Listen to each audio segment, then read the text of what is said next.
Est-ce que la fermeture des écoles, je rebondis sur ce que disait à l'instant Guylaine David, était une nécessité? Oui, nous avions eu une réunion avec l'ensemble des élus en Moselle, donc jeudi soir, et nous avions effectivement préconisé de façon quasi unanime la fermeture des écoles, des lycées et des collèges pour la semaine qui s'ouvre, puisque en Moselle, comme vous le savez, les vacances débuteront vendredi de cette semaine. Donc on n'a pas été écoutés. Dont acte, nous allons voir ce qui se passe cette semaine. Les retours que j'ai et qui correspondent à ce que vient de dire la personne qui m'a précédé montrent que à la fois les fédérations de parents d'élèves, mais aussi de façon isolée des parents d'élèves ont décidé de ne pas mettre leur enfant à l'école.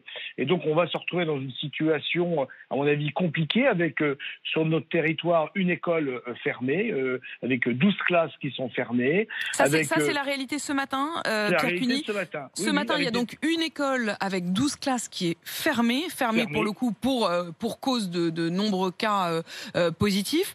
Oui. Qu'en est-il du reste des écoles?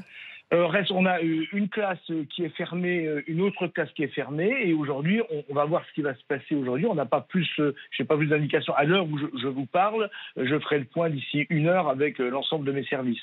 Le préfet de Moselle a écarté l'hypothèse d'un reconfinement local. Est-ce que ça vous inquiète ou est-ce qu'au contraire vous en êtes soulagé? Oui, non, si vous voulez, j'avais une vision un peu différente que celle de mon ami François Grosdidier. C'est-à-dire, je pense qu'un reconfinement local dans une région, et notamment un département, et en particulier un territoire comme le mien, où plus de 150 000 personnes partent travailler à la fois au Luxembourg, en Allemagne et en Belgique, rendait à mon sens un confinement local très compliqué. Il aurait fallu fermer les frontières d'une part, et d'autre part, je rappelle que nous sommes sur l'axe le plus fréquenté en Europe, entre Rotterdam et Perpignan, et donc ceci aurait posé des problèmes. Et si reconfinement il fallait avoir un reconfinement beaucoup plus large en termes de département, puisque je rappelle que Thionville est à quelques kilomètres de la Meurthe-et-Moselle et à 8 kilomètres du Luxembourg. Est-ce que cette situation géographique que vous évoquez à l'instant est pour vous l'une des causes, voire même la cause de cette flambée des cas en Moselle? Vous savez, je ne veux pas faire partie de ceux qui commandent en permanente et qui donnent des explications à tout et à rien. Moi, je suis médecin, comme vous le savez, mais endocrinologue. Je ne suis pas virologue ni épidémiologiste. Mais je pense qu'effectivement, nous sommes dans une région où il y a un brassage très important. Quand on regarde bien l'impact qu'il y a eu lors de la première vague, c'était au niveau du Grand Est. Et donc, il n'est pas invraisemblable d'imaginer que la proximité des frontières, parce que nous sommes la région la plus frontalière en France, il n'est pas impossible d'imaginer que ce brassage a amené notamment l'émergence de ce variant qui, en Moselle et à Thionville en particulier, est représenté essentiellement par le virus sud-africain. Je voudrais que vous restiez avec nous, Pierre Cuny, parce que précisément Adrien nous appelle de Moselle. Vous êtes à Manou. Bonjour Adrien. Vous vouliez réagir sur cette situation en Moselle parce que vous avez un enfant en internat. Comment ça se passe pour lui?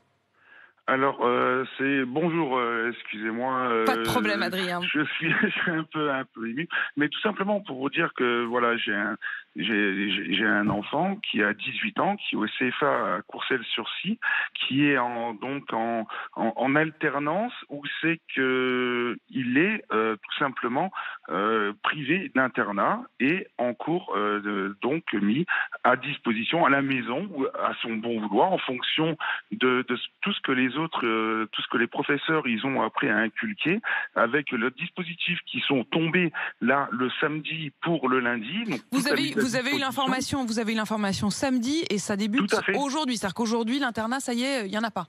C'est fermé. Donc toute la classe de l'internat a été fermée. Parce que justement, en plus, c'est un lycée professionnel agricole qui est donc lycée professionnel et centre CFA, où il y a beaucoup d'alternants. Où c'est qu'il y a déjà eu 3 classes de fermées au niveau du lycée.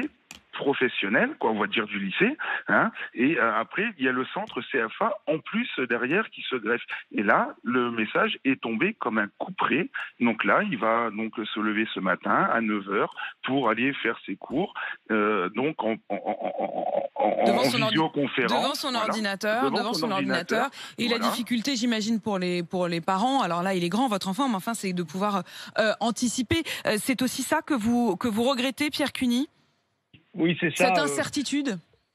Cette incertitude, et je pense que lorsque le ministre Véran est venu en Moselle vendredi, il avait été question et proclamé que la décision in fine appartiendrait aux élus, au couple élu-préfet. Nous étions, et comme je vous le disais, quasi unanimes pour cette fermeture des écoles. Et je pense qu'à une semaine des vacances, il existe aujourd'hui une incertitude, comme vient de le dire ce parent d'élève, une incertitude, une incompréhension et une désorganisation complète dans l'organisation scolaire à la fois du couple, là, parents-enfants. Et on vous a dit que ce serait vous qui décideriez, mais visiblement, c'est pas tout à fait le cas. Voilà. En plus, je rappelle que les mesures... Un dernier mot. Oui, les mesures mises en place pour la restauration scolaire rendent quasiment maintenant impossible une restauration de qualité, puisque la distanciation doit être encore élargie. J'écoutais votre auditrice précédente qui modifie encore le règlement en cas de Covid ou de cas Covid dans une classe. Bref, on n'y comprend plus rien, et moi je comprends l'inquiétude aujourd'hui quand même des parents et de l'ensemble du monde scolaire.